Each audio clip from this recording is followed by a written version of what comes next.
Eu vejo a glória do Senhor hoje aqui, a sua mão, o seu poder sobre mim. Os céus abertos hoje eu vou contemplar, o amor descer neste lugar. Eu vejo a glória do Senhor hoje aqui, a sua mão, o seu poder sobre mim. Os céus abertos hoje eu vou contemplar, o amor descer neste lugar. Eu quero ver agora o seu poder, a sua glória inundando meu ser. Vou levantar as mãos e vou receber, vou louvando o seu nome, porque sinto o Senhor me tocar.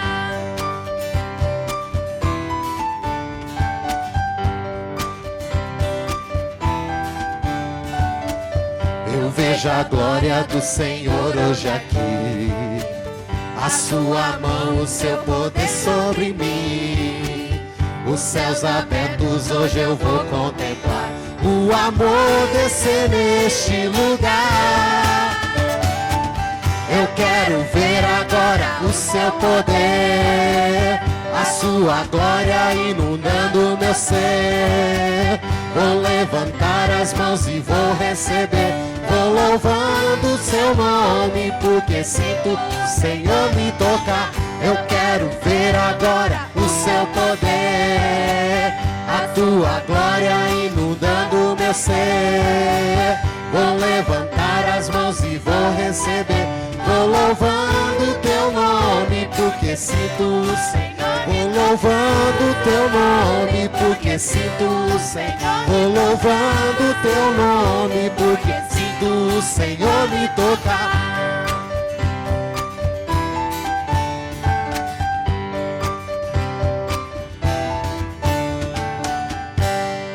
Amém. Louvado seja o Senhor. Você. Veja os seus olhos. Olhe para eles. Salpicados. Coloridos. Cada um único.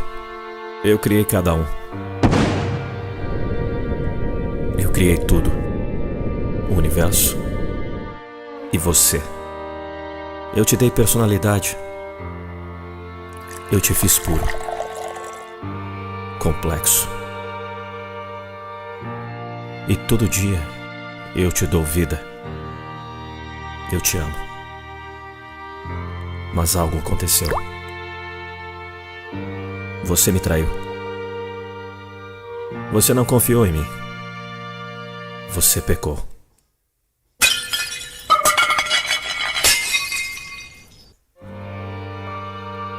Você se desconectou de mim. E apesar de estar vivo, você está lentamente morrendo. Então você procura por outras coisas. Felicidade, sexo para preencher o vazio. Mas nada funciona.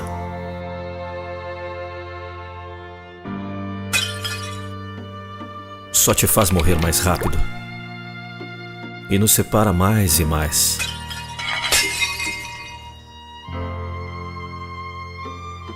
O que você está procurando? Aceitação? Intimidade? Amor?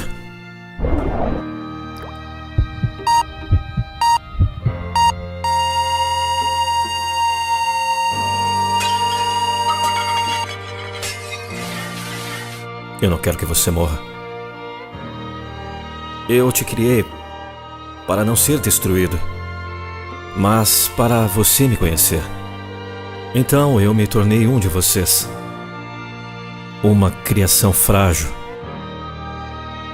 Eu fui tentado, mas eu nunca pequei. Eu vim para te salvar dos seus muitos pecados, mas havia um preço. Alguém tinha que morrer. Você ou eu. Então eu tomei todos os seus pecados. Troquei a minha vida pela sua.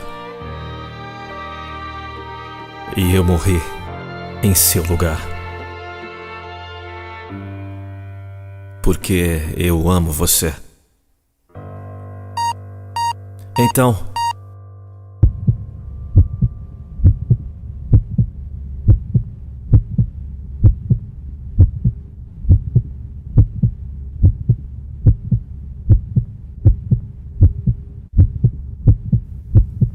eu ressuscitei dos mortos. Eu sou o caminho, a verdade e a vida. Eu sou Jesus. Eu não estou aqui para condená-lo. Eu vim para trazê-lo de volta à vida. Confie em mim. Eu te perdoarei. Eu te darei a vida eterna. Eu te amo. Eu fiz tudo isso para ter um relacionamento com você. Você me seguiria?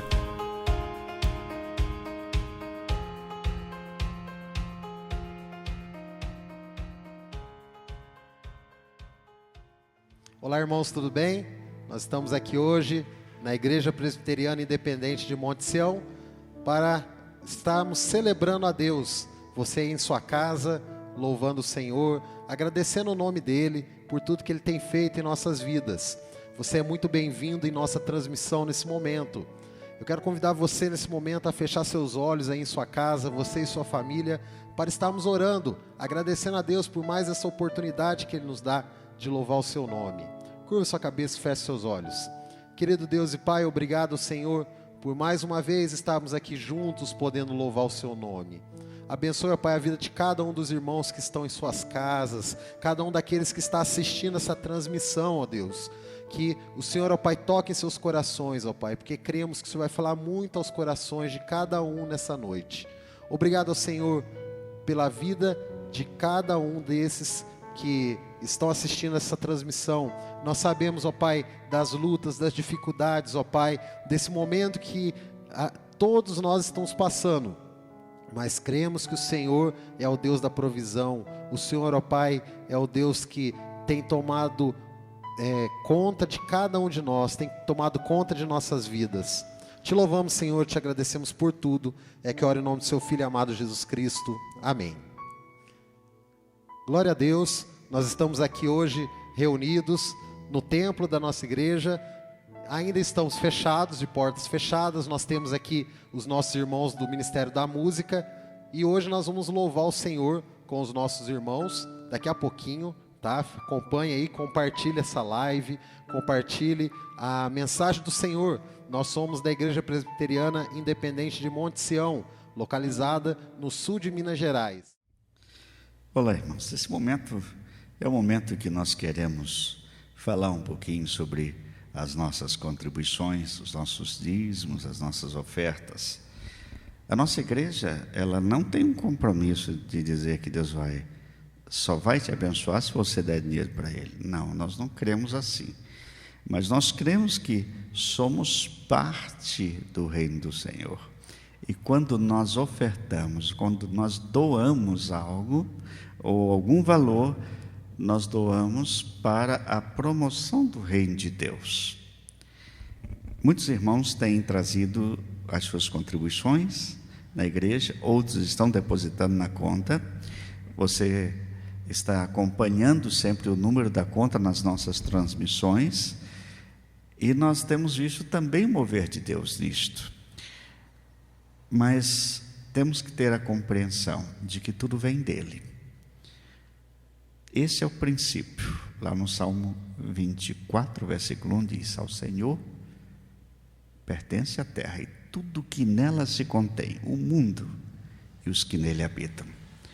Então tudo é do Senhor. Nós somos apenas administradores, somos mordomos. Faça a sua contribuição ou sua doação para a glória do Senhor. Você pode depositar diretamente na conta ou pode procurar na nossa igreja um dos envelopes ou solicitar um dos envelopes na sua casa. Deus abençoe e que façamos para a glória do Senhor. Amém. Muitas vezes você fica triste e meio caído com tantas dificuldades que encontra pelo caminho. Talvez acabe deprimido com o peso da carga. E pode ser que esteja mesmo sofrendo de profunda depressão. É muito bom entender uma diferença entre os vários sentimentos negativos que lhe tomam conta. Muita gente ainda confunde depressão com fraqueza espiritual. Preste atenção. Você tem ajuda dentro de si mesmo. Se você sofre de depressão profunda, não hesite em procurar ajuda profissional. Não é nenhuma vergonha. Você precisa de ajuda para cuidar do emocional, assim como precisa de ajuda médica para se curar de qualquer problema físico. Mas se você está caído devido a alguma sensação negativa que o persegue, então precisa refletir um pouco. Preste atenção às suas conversas. Preste atenção à colocação dos verbos que usa. Está sempre falando do passado? Suas conversas são só do tipo: eu fiz, eu podia, quando eu era, eu queria. Por que você não continua fazendo? Por que não pode mais? Por que você não continua sendo? Porque você não quer? Talvez seja por isso. Talvez você não faz. Não pode, não é. Porque você não quer mais. Repare no tempo que gasta, perdido em pensamentos. Qual é o foco? Está sempre voltando ao passado? Vive remoendo a saudade? Recorda as dores e mágoas da infância? Ainda sofre os dissabores da adolescência? O que acha que vai conseguir com isso? Não percebeu ainda que desses pensamentos negativos é que nascem também as emoções negativas? Ainda não percebeu que nada no passado pode ser mudado? Por acaso adianta chorar pelo leite derramado na terra? As águas que passaram podem ainda mover moinhos? Pode você voltar no tempo e consertar, seja lá o que for? Por que então viver no passado? É muito natural que os ânimos se despenquem. É muito natural que a autoestima desapareça. É muito natural que a depressão se abata. Então, saia dessa vida, entenda que você ainda é você. Você ainda faz. Você pode sim. Só se você não quiser. Por isso, você tem que querer. Você tem que buscar. O passado não volta, mas o futuro é o que vem. Siga adiante em busca dele. O futuro espera por você. O passado já fugiu e se perdeu na distância.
O mundo vieste à terra para que eu pudesse te ver. Tua beleza me leva a adorar-te. Quero contigo viver.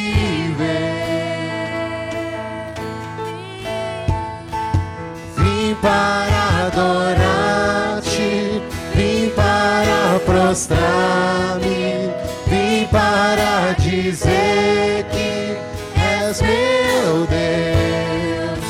És totalmente amável, totalmente digno, tão maravilhoso para mim.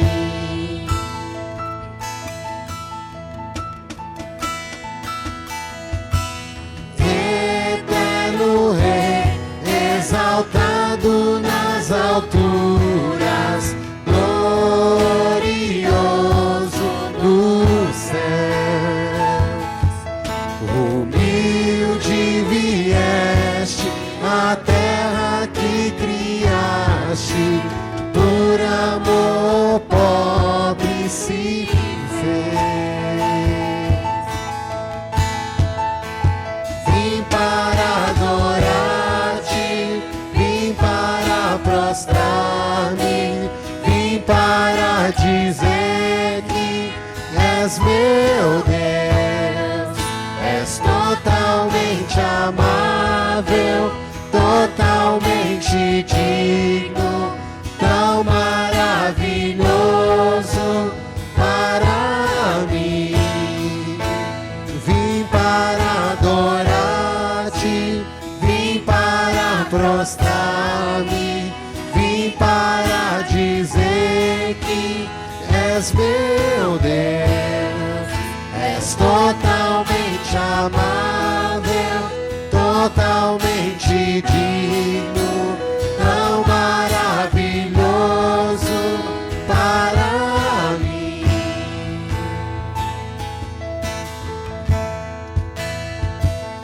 Jesus pagou um alto preço por meus pecados lá na cruz.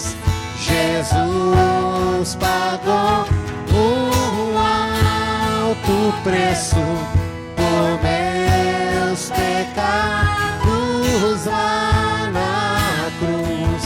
Jesus pagou um alto preço por meus pecados lá na cruz. Jesus pagou um alto preço por meus pecados lá na cruz. Vim para adorar-te, vim para prostrar-me, vim para dizer que és meu Deus. És totalmente amável, totalmente digno, tão maravilhoso para mim. Vim para adorar-te, vim para prostrar-me, vim para dizer que és meu Deus. És totalmente amável, totalmente digno, tão maravilhoso para mim.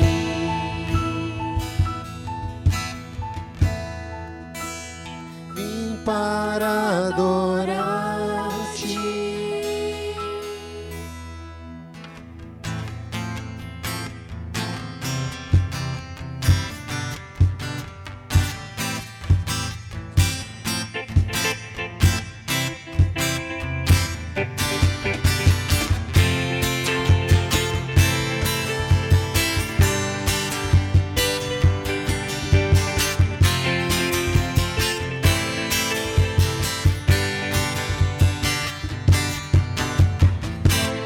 Nada vai me separar, mesmo se eu me abalar, teu amor não falha.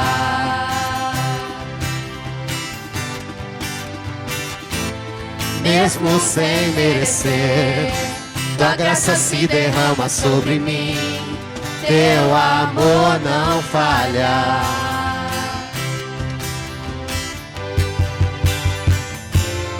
Tu és o mesmo para sempre.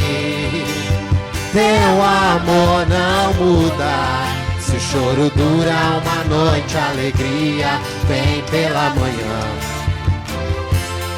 Se o mar se enfurecer, eu não tenho que temer, porque eu sei que me amas.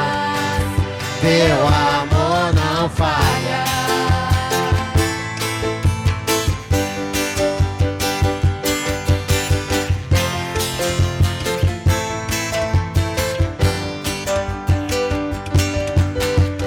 Se o vento é forte e profundo o mar, tua presença vem me amparar, pois teu amor não falha.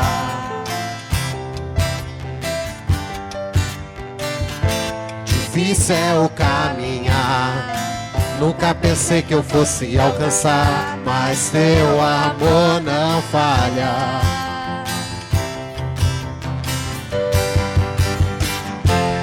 Tu és o mesmo para sempre. Teu amor não muda. Se choro dura uma noite, a alegria vem pela manhã. Se o mar se enfurecer, eu não tenho que temer, porque eu sei que me amas. Teu amor não falha. Pois tu és o mesmo para sempre. Teu amor não muda. Se o choro dura uma noite, a alegria vem pela manhã.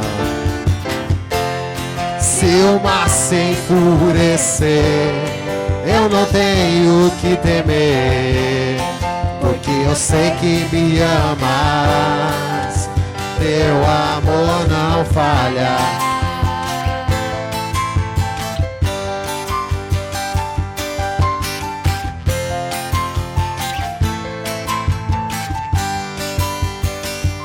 Tu fazes que tudo coopere para o meu bem. Tu fazes que tudo coopere para o meu bem. Tu fazes que tudo coopere para o meu bem. Sim, sim, Tu fazes que tudo coopere para o meu bem. Tu fazes que tudo coopere para o meu bem. Tu fazes que tudo coopere para o meu bem. sim, sim, tu fazes. Que tudo coopere para o meu bem. Tu fazes que tudo coopere para o meu bem. Tu és o mesmo para sempre. Teu amor não muda. Se o choro dura uma noite, a alegria vem pela manhã. Se o mar se enfurecer, eu não tenho que temer, porque eu sei que me amas. Teu amor não falha. Teu amor não falha. Teu amor não falha.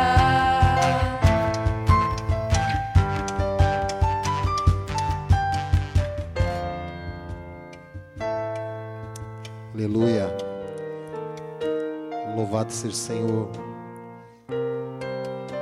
Louve comigo nesse momento aí na sua casa.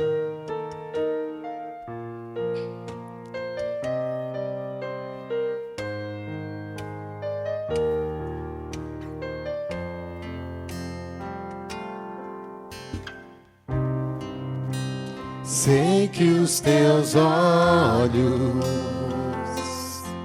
sempre atentos, permanecem em mim.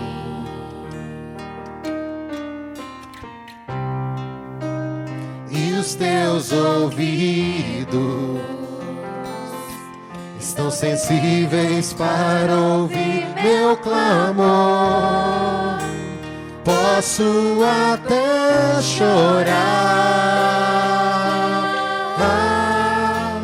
mas a alegria vem de manhã.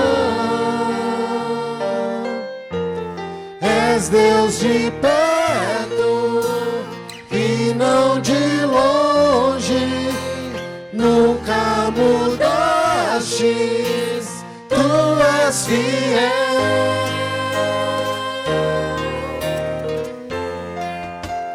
Deus de aliança, Deus de promessas, Deus que não é homem pra mentir. Tudo pode passar, tudo pode mudar, mas tua palavra vai se cumprir.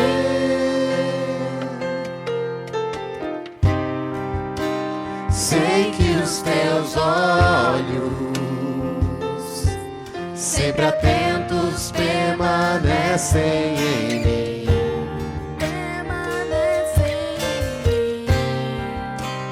E os teus ouvidos estão sensíveis para ouvir meu clamor. Posso até chorar, mas a alegria vem de manhã. És Deus de perto, és Deus de perto e não de longe, nunca mudastes, tu és fiel.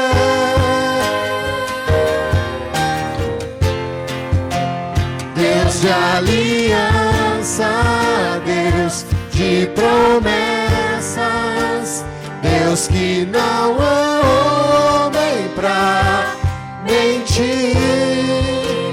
Tudo pode passar, tudo pode mudar, mas tua palavra vai se cumprir.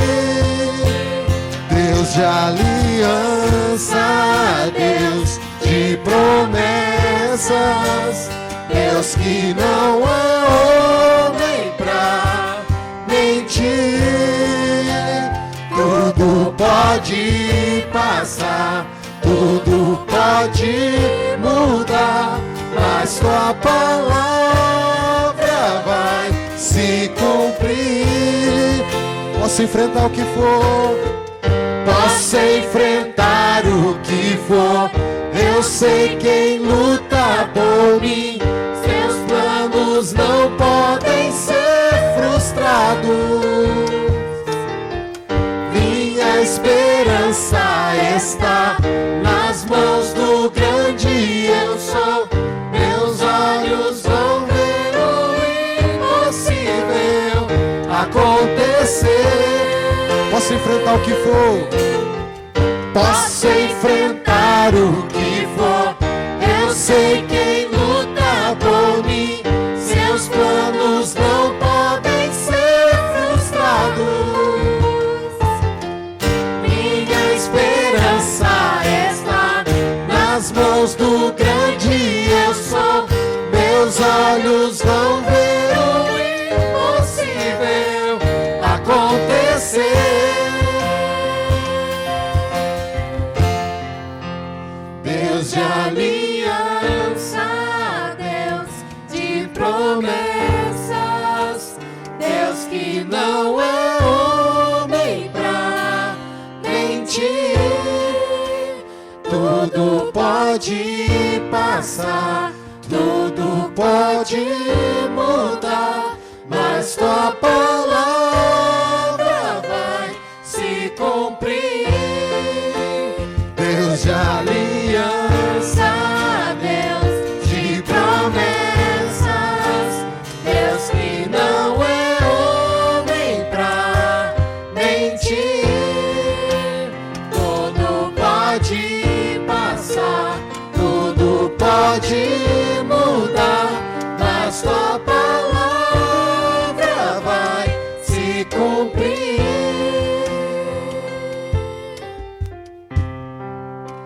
Sei que os teus olhos, sempre atentos, permanecem em mim.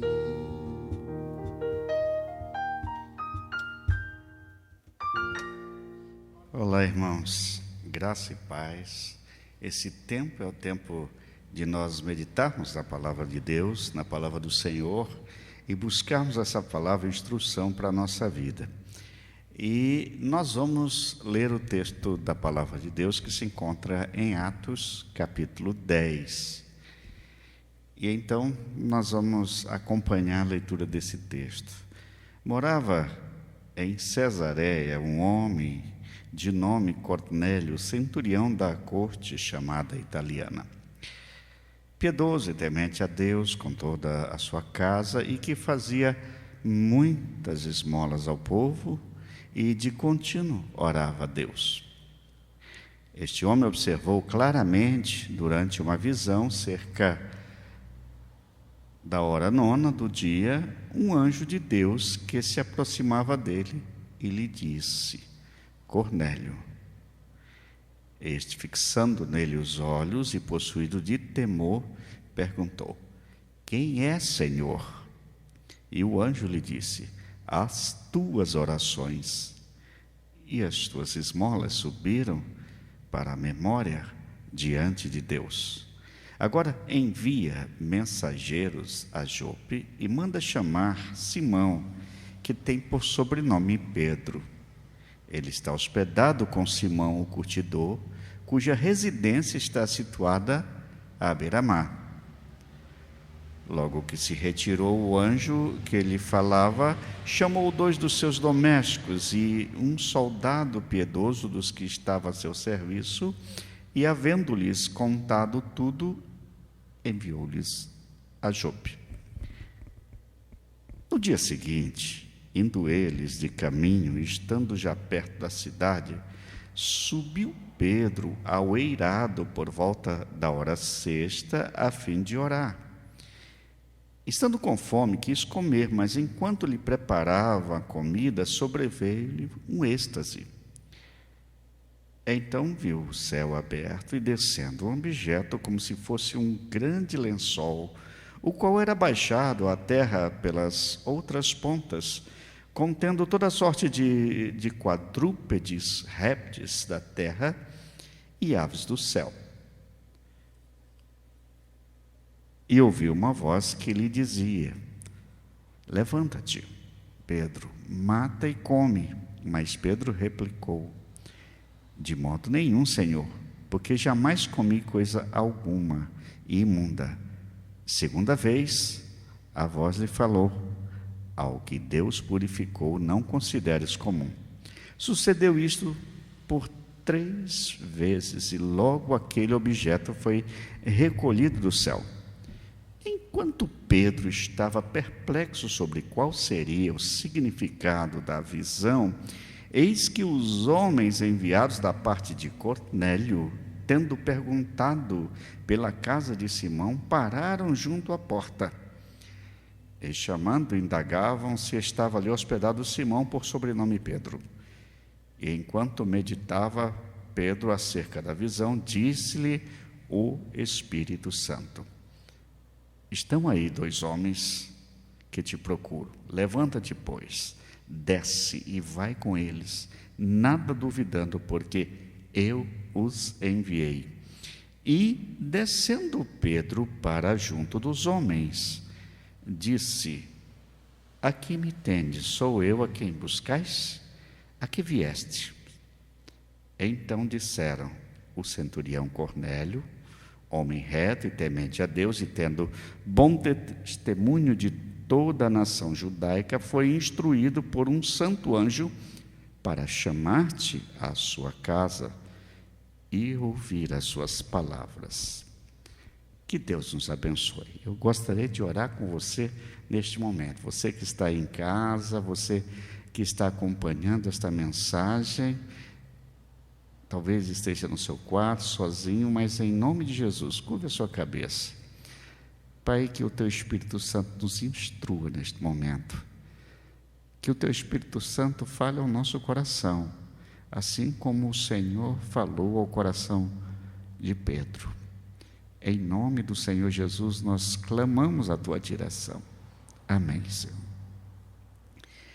Bom, para começar, eu gostaria de dar a você o tema da palavra que nós pensamos em compartilhar com os irmãos através dessa mensagem.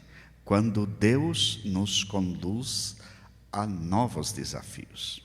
Bom, segundo os filósofos tupiniquins, aí eu vou chamar filósofo tupiniquins a todo aquele povo brasileiro que tem uma ideia, que cria certos métodos, uma certa visão da cultura, e que dão como certa a cultura. Então, segundo esse grupo de pessoas que estão pensando na cultura brasileira, dizem que o Brasil só passa a funcionar depois do carnaval. Conquanto a cultura brasileira já se condicionou a pensar desta forma, e é claro, muitos realmente só retomam as suas atividades e os seus compromissos após o carnaval, em termos de calendário nacional. No entanto, este ano, nós fomos surpreendidos por uma situação que tornou o início de nossas atividades mais elástico. Eu diria, a nossa cultura brasileira foi quebrada por um vírus nada brasileiro, mas que tem afligido o mundo inteiro e preocupado o mundo inteiro.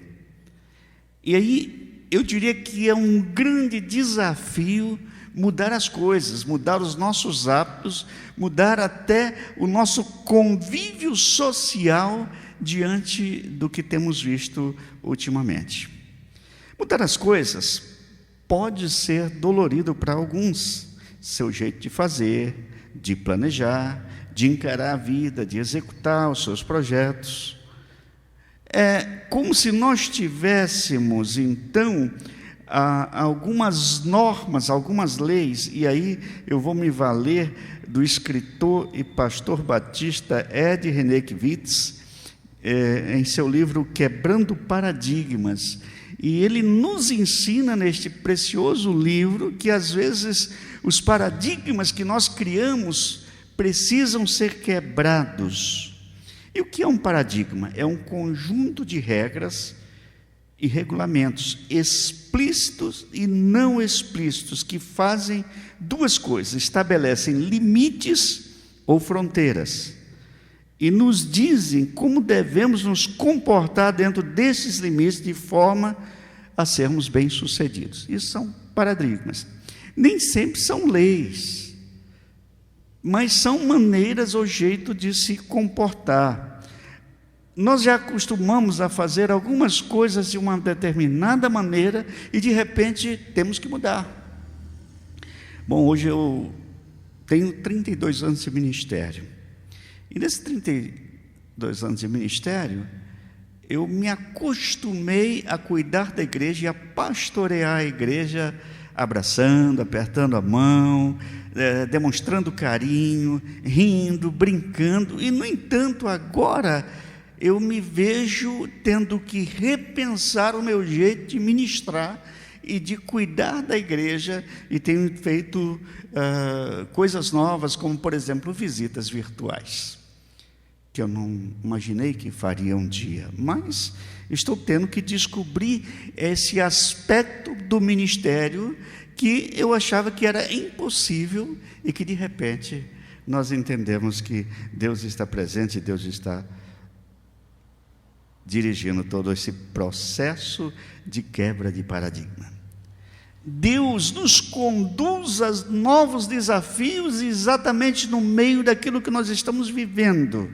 E aí, eu me lembro de um episódio de um estudo científico, em que alguns cientistas resolveram testar alguns macaquinhos. Eles pegaram 5 macaquinhos, colocaram numa jaula. Dentro dessa jaula tinha uma escada, e lá em cima da escada tinha colocaram bananas. Então, quando eles colocaram 5 macaquinhos, um rapidamente subiu a escada, e quando ele chegou lá em cima para pegar a banana, os cientistas jogavam água gelada em cima dos 4 macaquinhos que ficaram lá embaixo. Cada vez que alguém subia, jogava água gelada em cima dos 4 macaquinhos que ficaram. Bom, de repente os cientistas pararam de jogar água gelada, e um macaquinho subiu para pegar a banana. Os 4 macaquinhos puxaram ele, bateram nele e não deixaram ele subir. Então eles pensaram o seguinte: então vamos mudar um macaquinho. Tiraram dos 5 macaquinhos que já tinham descoberto o que iam levar água gelada, e deixaram apenas 4 que conheciam o que era água gelada. Então, quando aquele macaquinho novo chegou, a primeira coisa que ele fez foi subir a escada, e aí eles puxaram o macaquinho novo e bateram naquele macaquinho novo e deixaram ali embaixo. Não foi usada água gelada. Passado um tempo, os cientistas então substituíram mais um macaquinho, e depois mais outro, até que todos os 5 macaquinhos, nenhum deles tinha experimentado água gelada. Mas todos sabiam que quando um macaquinho subia a escada, tinha que apanhar. Bom, embora fosse uma geração de macacos que não conheceu água fria ou água gelada na cabeça, mas era como se eles tivessem recebido água gelada na cabeça. Se perguntassem para os macaquinhos por que eles faziam isto, talvez eles respondessem: não sei, sempre foi assim, é dessa maneira que a gente sempre se comportou, bastou subir, apanha e pronto. Então ninguém quer subir a escada para pegar banana. Bom, no capítulo que nós acabamos de ler, o capítulo 10 de Atos, nós encontramos o apóstolo Pedro. Então o narrador aqui é Lucas, que está escrevendo, e como o Espírito Santo do Senhor leva o apóstolo Pedro a quebrar um paradigma tremendo da cultura judaizante. De um lado, nós temos um centurião romano. Centurião é um chefe de uma pequena região de soldados. Podia variar de 500 a 2.800 soldados. E era da corte italiana. E essa guarda era uma das guardas mais violentas e opressora do Império Romano. Então, ele era centurião, ele era chefe, um comandante dessa guarda. Então, todos sabiam quem era ele. Ele era um romano, um opressor, trabalhava para o Império Romano e oprimia o povo judeu. Era um conquistador. Os romanos eram conquistadores do mundo, os que escravizavam todos os povos. Mas diz o texto que esse homem era piedoso, temente a Deus, caridoso, procurava ajudar as pessoas, ou seja, é um contrassenso entre a sua função de chefe, de centurião, e a sua prática de piedade. Então, Lucas ele está preparando os leitores de Atos para as novidades de Deus. Do outro lado, o personagem era um pescador judeu, um apóstolo cristão, mas de cultura judia, cheio de costumes judaicos, preso ainda a um cristianismo judaizante, participante de uma nação oprimida, nada mais, nada menos do que pelo Império Romano, e Cornélio significava a conquista do Império Romano. Então, nesse aspecto, poderíamos dizer, Pedro não vai entrar nessa de abençoar. Eu me recordo da história do povo judeu. Tem um profeta que se negou a profetizar em Nínive, foi Jonas. ele deixou a sua nacionalidade superar o seu chamado, ou transpor o seu chamado. Ele não queria quebrar aquele paradigma do judaísmo, mas Deus queria quebrar aquele paradigma. Deus queria alcançar aquele povo. A mesma coisa acontece aqui nesse relato do texto de Pedro e Cornélio. E o texto continua quando Pedro vai com eles e acontece um mover de Deus e todo se converte ali naquela casa que recebe o evangelho, porque Deus ele quebra paradigmas. Eu olho para esse texto, para este relato, história, quando Deus nos conduz a novos desafios. Em primeiro lugar, eu vejo que as estruturas, elas se enrijecem com facilidade. É interessante como nós estabelecemos com facilidade padrões, jeitos, maneiras, gestos, espiritualizamos sem permitir mudanças. Alguns anos atrás eu estive numa igreja e surpreendente, um irmão sentava sempre no mesmo lugar e durante 40 anos, e um dia a igreja teve muitos visitantes e aquele irmão chegou atrasado e não teve lugar. Ele não ficou no culto e ficou muito bravo com os diáconos, porque ele pediu para os diáconos tirarem aquelas pessoas do lugar dele. E o diácono se negou. E ele ficou muito tempo sem frequentar a igreja, até que Deus moveu o seu coração. E aquele lugar não era dele. Aquele lugar era para todos aqueles que estavam ali participando do culto e adorando o nome do Senhor. Mas nós criamos jeito de fazer. Nós criamos esses paradigmas. Formamos paradigmas com muita frequência. Por exemplo, alguns anos atrás, numa determinada igreja, as pessoas criaram um culto. Vamos fazer um culto de manhã cedo, um culto de oração. Antes da EBD, antes da Escola Bíblica Dominical. Então as pessoas chegavam às 7 horas da manhã e se reuniam em oração, e era um grupo que foi crescendo, e ali mais de 100 pessoas oravam das 7 até 15 para as 9, quando então saíam para a Escola Bíblica Dominical, e então ficavam até às 11 na igreja. Mas os anos passaram. 1 ano, 2 anos, 3 anos, 14 anos depois, mudou o pastor, já não tinha mais ninguém, um pastor novo que assumiu, não conhecia aquela reunião de oração, e o que ele sabia é que tinha duas pessoas idosas que se reuniam para orar. Então, as pessoas diziam: olha, o senhor está matando a reunião de oração das 7 da manhã. Eu falei: mas eu não encontrei na terra, só vocês dois.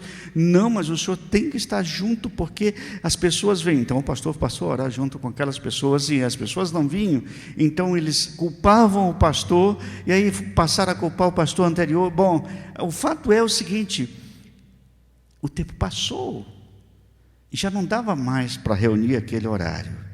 Então era difícil você mudar as coisas.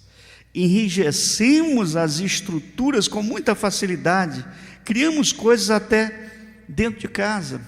Eu mesmo já tive algumas situações na minha vida. Eu sempre tive dificuldade com mudança, eu como pastor. Nasci numa cidade, num mesmo bairro, numa mesma rua. Lá vivi até os meus 19 anos, quando fui então morar no Paraná para estudar, me preparar no seminário teológico. Mas quando eu mudei no Paraná, e eu saindo de uma cultura completamente diferente lá no Maranhão, eu cheguei no Paraná e vi que algumas coisas funcionavam diferente, e algumas palavras eram diferentes para se falar sobre as coisas. Até o pão tinha outro nome.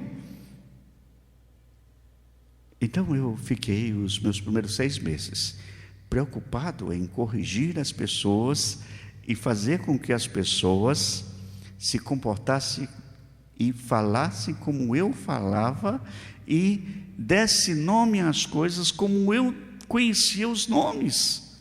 Como, na verdade, eu estava tendo um choque cultural e eu estava tentando transportar a minha cultura e fazer com que essa cultura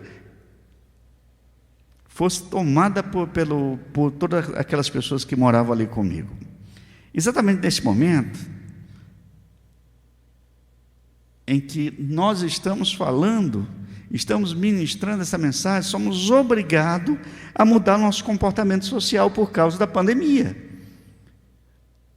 Coisas que eu achava impossível há tempos atrás de ver a igreja vazia, a igreja fechada, sem as pessoas, hoje eu estou vendo, e Deus está sendo pregado, o nome do Senhor está sendo glorificado, porque tivemos que romper algumas coisas. Nós não gostamos de mudança, a verdade é que não gostamos de mudança alguma. Nós gostamos de fazer as coisas sempre do mesmo jeito.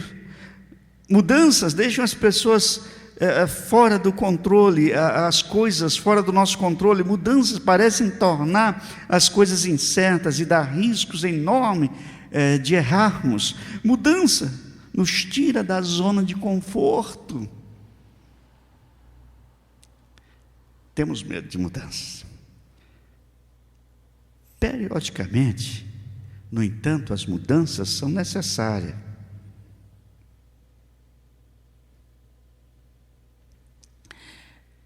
Eu pastorei hoje a IPI de Monte Sião, uma igreja que já teve 4 templos, uma igreja que fará 100 anos daqui a 3 anos, e já passou por 4 templos, um pequeno templo na Batinga, depois um templo de frente para a praça de Monte Sião, depois outro templo que à frente era para a rua Juscelino Kubitschek, e finalmente um empresário ofereceu trocar e construir um templo aqui, e estamos aqui, está bem. Mas se as coisas mudarem daqui a algum tempo, Deus é que move as coisas. Pedro ouviu Jesus: sereis minhas testemunhas, tanto em Jerusalém e em toda a Judéia e Samaria, até os confins da terra. No entanto, ele ainda não havia superado o seu ideal judaizante. Ele ainda estava em Jerusalém, Judéia e por ali por perto. Mas no capítulo 11 começa Pedro tendo que dar explicação para um grupo cheio de preconceitos, um grupo de cristãos que ainda pensava como judaizantes, e Pedro tem que explicar que foi o mover do Espírito, foi o Espírito Santo que enviou aqueles homens, e o que aconteceu, o derramar do Senhor na vida daquelas pessoas, lá na corte romana. Alguns anos atrás eu li um escrito de um filósofo chamado Friedrich Nietzsche. Eu não gosto muito das coisas que ele falava, mas bom, vamos lá. E ele diz, observando que cada vez que uma cobra ela vive uns anos, ela tem que parar e substituir a sua pele. Então ela larga aquela pele cheia de escamas velhas, que aquilo protege e mantém a sua hidratação, e aí ela cria uma outra pele, então ela vai viver a sua vida com aquela outra pele. Então Nietzsche ele chegou à conclusão: a serpente que não está disposta a mudar de pele ou casca está condenada à morte.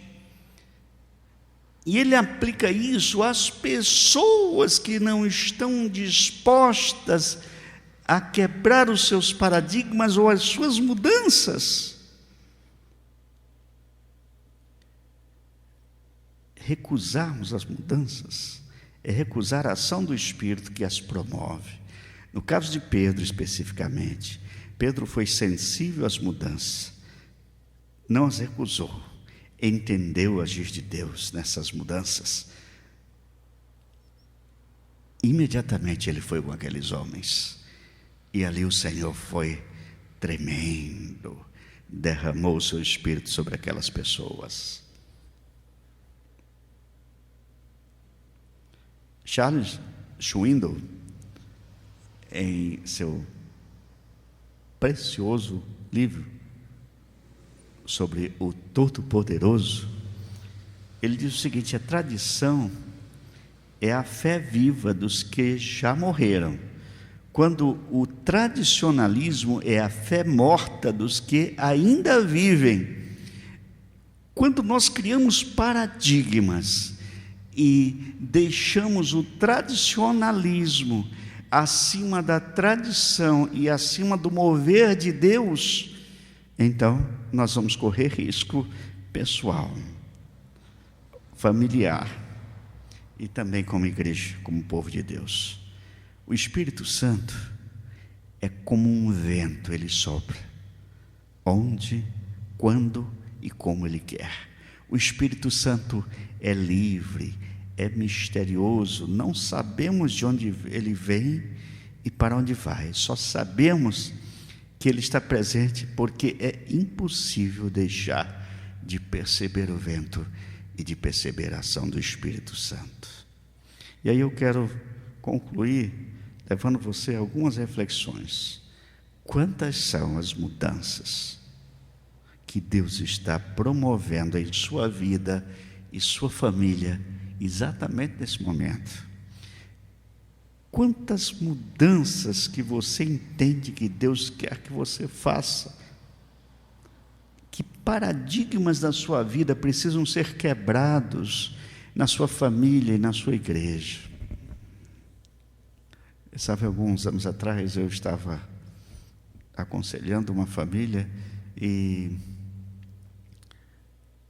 o irmão estava trabalhando muito e ele tinha que estar presente em 5 lugares diferentes e as suas filhas estavam crescendo e sua esposa reclamando muito a sua ausência. E aí eu fui conversar com ele e ele disse: sabe, pastor, eu tenho trabalhado para dar um conforto para a minha família, mas eu disse: você precisa de tudo isso? Será que a sua família não precisa mais de você? O que é mais importante é tudo isso que você faz ou a sua família? Bom, eu não tenho visto essa família ultimamente, mas eu fico pensando quantas pessoas que não podiam parar porque tinham N compromissos e tiveram que parar de qualquer jeito. E hoje dá atenção. Quantas mudanças você precisa entender que Deus quer fazer na sua vida e na sua família? Permita que o Espírito Santo mova. Seja sensível ao agir do Espírito Santo. Que o Senhor nos abençoe. Amém. Minha fé não está firmada nas coisas que podes fazer. Eu aprendi a te adorar pelo que és. Dele vem o sim, o amém. Somente dele, mais ninguém. A Deus seja o louvor. Se Deus fizer, Ele é Deus. Se não fizer, Ele é Deus. Se a porta abrir, Ele é Deus. Mas se fechar, continua sendo Deus. Se a doença vier, Ele é Deus. Se curado eu for, Ele é Deus. Se tudo der certo, Ele é Deus. Mas se não der, continua sendo Deus. Minha fé não está firmada nas coisas que podes fazer. Eu aprendi a te adorar pelo que és. Dele vem o sim, o amém. Somente dele, mais ninguém. A Deus seja o louvor. Se Deus fizer, Ele é Deus. Se não fizer, Ele é Deus. Se a porta abrir, Ele é Deus, mas se fechar, continua sendo Deus. Se a doença vier, Ele é Deus. Se curado eu for, Ele é Deus. Se tudo der certo, Ele é Deus. Mas se não der, continua sendo Deus. Não adoro pelo que Ele faz, eu adoro pelo que Ele é. Haja o que houver, sempre será Deus. Não adoro pelo que Ele faz, eu adoro pelo que Ele é. Haja o que houver, sempre será Deus.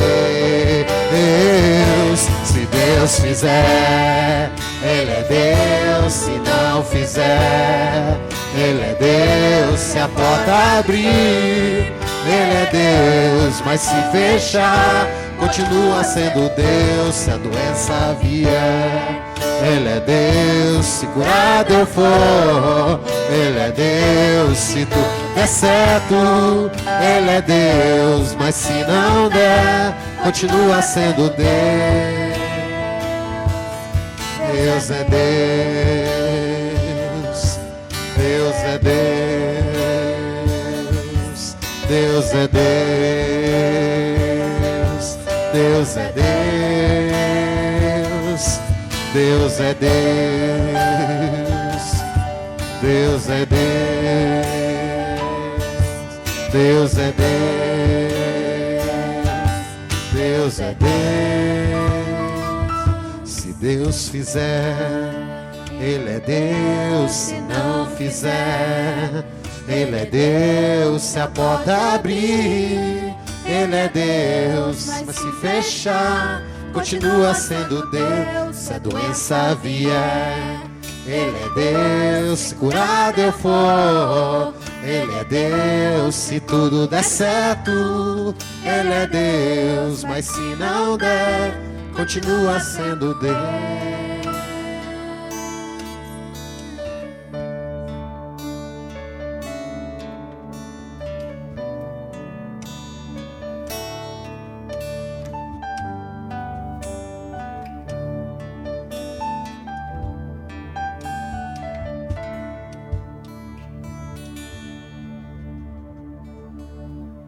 Muito bem, irmãos, eu gostaria de orar com você agora. Você que ouviu essa mensagem, você que recebeu essa mensagem, e o Espírito Santo deve ter falado com o seu coração, eu tenho certeza que falou.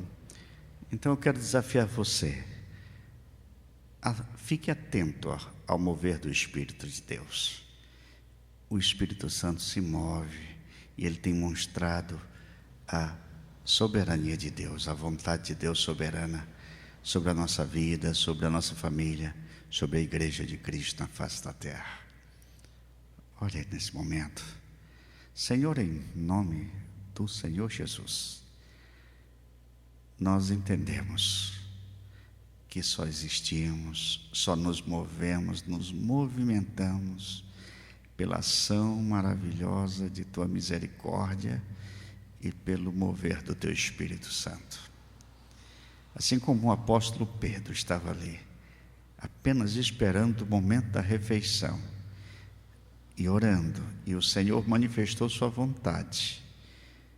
E ele, embora não entendesse naquele primeiro momento, na visão que teve do lençol, mas logo entendeu que foi o Teu Espírito Santo que mandou aqueles homens, porque o Senhor queria alcançar aquele centurião Cornélio e toda a sua família e amigos. Louvado seja Teu nome, ó Pai. Senhor, estamos disponíveis ao mover do Teu Espírito Santo. Ó Deus amado, em nome de Jesus, abençoe a cada irmão, a cada irmã e a cada família que acolhe esta mensagem. Que esse mesmo Espírito Santo provoque em nós essa vontade de mudarmos em algumas situações para vermos o agir do Senhor e dependermos mais e mais de Ti. Confirma a Tua bênção sobre cada um de nós, ó Pai. confirma o teu cuidado, a tua direção. Em nome de Jesus. Amém, Senhor. Que o Senhor nos abençoe. E que o Senhor nos guarde. E que o Senhor tenha misericórdia de nós. E que o Senhor faça resplandecer seu rosto sobre nós. E que o Senhor nos acompanhe sempre. E nos dê a paz hoje. E até que Jesus venha. Amém. Deus abençoe meu irmão. Deus abençoe minha irmã. Fique na paz do Senhor.